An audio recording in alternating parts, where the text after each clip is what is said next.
today that question your claim to be a Métis? If you're referring to the Christopher, it's no secret that I came from a very dysfunctional family, and we have a dysfunctional past. I received an email from his brother this morning stating the same thing. It's unfortunate that he feels the way he does and doesn't want to look at our family's past or history. We found out about the Métis status through Ontario by my mom's brother, who was, we have since lost him as well, was also a member of the Painted Feather Métis Nation. So the Painted Feather Woodland Métis is not recognized by any group, not by the MNF, not by the MNO. It's been listed as a race-shifting organization by scholar Daryl Ballou. What, in addition to the Painted Feather Woodland Métis, do you have as proof to verify your claims that you're Métis? This has been a personal journey for me, and I've said that to you for over a year now. I have mentioned to you on several occasions that this is a personal journey. It continues to be a personal journey, as I just answered when I had a nice opportunity to sit with my mother's brother for a couple of days. He was the one who showed me his status and talked to me about it and encouraged me to apply to have that connection, and I did.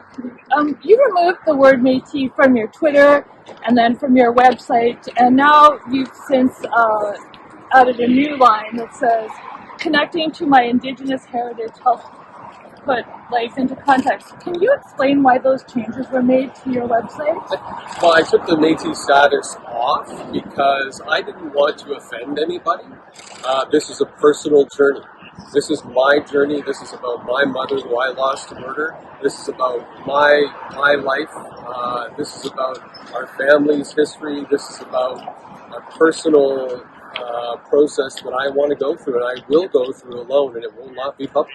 Do you have a connection to like an established Métis community through your mother's parents or somebody directly with I'm going to, I haven't, I'll be honest, looked into that a lot lately. I lost my uncle shortly after that. So it's really digging into the background, because we've lost so many people. And I haven't done the work to do that yet. I just know that Painted Feather Métis, they were offering, they gave my uncle a card and others, so I had applied through that, and they claimed they did the genealogical work, and I had no reason to doubt that. And the lawyer that's been dealing on your behalf with the CBC, yeah. Is that funded personally, or is that taxpayers? No, it's all personal. Yeah, this is a personal journey, and I have to be honest, I mean, losing a parent and listening to somebody that is estranged and I know has had, issues from what happened as well, and I pray for it. But it's difficult, and it's a very, very personal journey inside. As I said, I received another email from a brother who is saddened by all this and hurt, and this just brings it back up. And again, it's a personal journey. It's nothing more than that. And it's unfortunate that, government-funded media wanted to take that approach.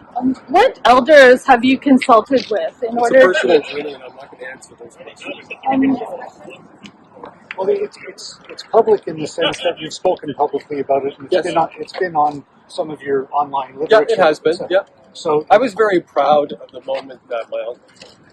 I was very proud of that fact, and I saw it as an opportunity to really connect with my family that I had lost, and with my mother's side of the family especially. And I'm not going to go into the details, but as I said, we have a dysfunctional life family with that. It's unfortunate that we have an estranged member of the family who has a different opinion on things or doesn't want to follow that family heritage. That's that person's journey. I'm on my own journey, which is why I removed the Métis from my website. And I will continue to do my personal journey at the pace that I am allowed. So this, if I understand correctly, this is based on a conversation you had with your uncle and the fact that he had obtained status through this organization in Ontario. Yes. Is there anything more to this? Well, apparently, again, they went through the genealogical background, so I was able to obtain my card through the process that they had gone through. Could you specifically tell me what you think is false about the reporting on CBC today, please? You had quoted several, or you had mentioned, you quoted the Chris gentleman who I've been estranged from for over 25 years. That's a quarter of the century, and some of his facts were incorrect, so therefore they're false. I pray for him. I know he's gone through a lot of trauma, as we all have, and I can appreciate the trauma he's gone through, but we're each on our own journey, and I would hope that he would respect that, but obviously not, and I have no reason to understand why. I haven't spoken to him in over 25 years. So you took the Indigenous Canada course. You put the certificate up on your website when you completed it, and Professor Kim Tallbear said, being Métis or being Indigenous is just not simply a matter of having an Indigenous relative somewhere back. It means knowing the people. I took the Indigenous Canada course at the University of Edmonton out of respect and the ability to learn. I wanted to learn more about our Indigenous cultures. I wanted to learn more. So what you said is it doesn't. So and that was the due respect, University Minister, of Edmonton that I took that course, and I'm proud that I took that course, as did many other people. Thousands, in fact, across Canada and the U.S. What do you make of the comment of Ms. Tallbear, Professor Tallbear, saying that you need to have a connection and be recognized by a community in order to say that you're Indigenous? I'll say it to you again because you've been on it for over a year. This is a personal journey. Obviously, it's a personal attack journey for you, but it's a personal journey for me that ties me to my mother, who I've lost, and to my family. And I will keep it a personal journey, and I will continue to follow that personal journey. Thanks, everyone. You can get a phone. Yeah, so this is from Chris's brother as well, Dwayne, who got a word of the CBC story today, and he wrote this in an email regarding CBC report. It is great sadness and frustration that I find myself having to speak out into the public eye. I'm a very personal person, and as such, demand that my personal life stays personal. However, with the current information from a CBC News release, I find myself forced to make a brief statement on my older brother's behalf. My younger brother supplied information to a CBC reporter with some information regarding particulars about our oldest brother and our mother. Our family has been stressed beyond repair following the ultimately and unexpected death of our mother. No one knows the full history of my intimate family. I am not going into any detail because I strongly believe family members are just that, between family.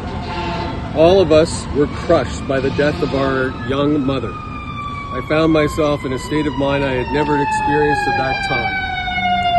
As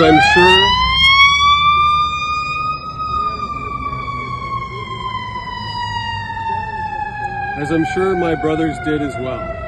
It caused great strain on my brothers and myself. I can say with certainty, Kevin does have a Métis status card, in my opinion. I can also say that one of my uncles, my mother's brother, had also acquired one.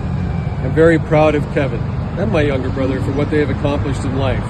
While I try to do what I can to bring domestic violence to the forefront and bring it to an end, I don't have the platform to reach many people. Kevin not only has a platform, but he is a people person.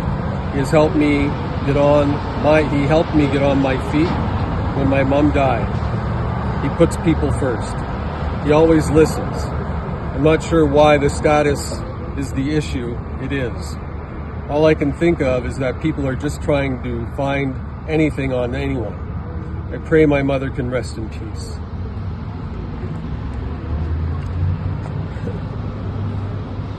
Again, because I'm sure the reporter has caused unrest to her soul.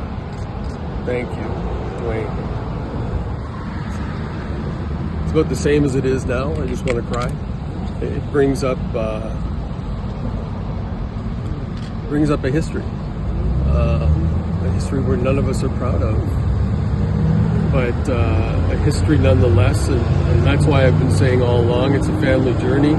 And to hear, my brother say, what I meant to him and getting his young life started, and to pray that our mom can rest in peace again, because I'm sure this reporter has caused unrest to her soul. It troubles me.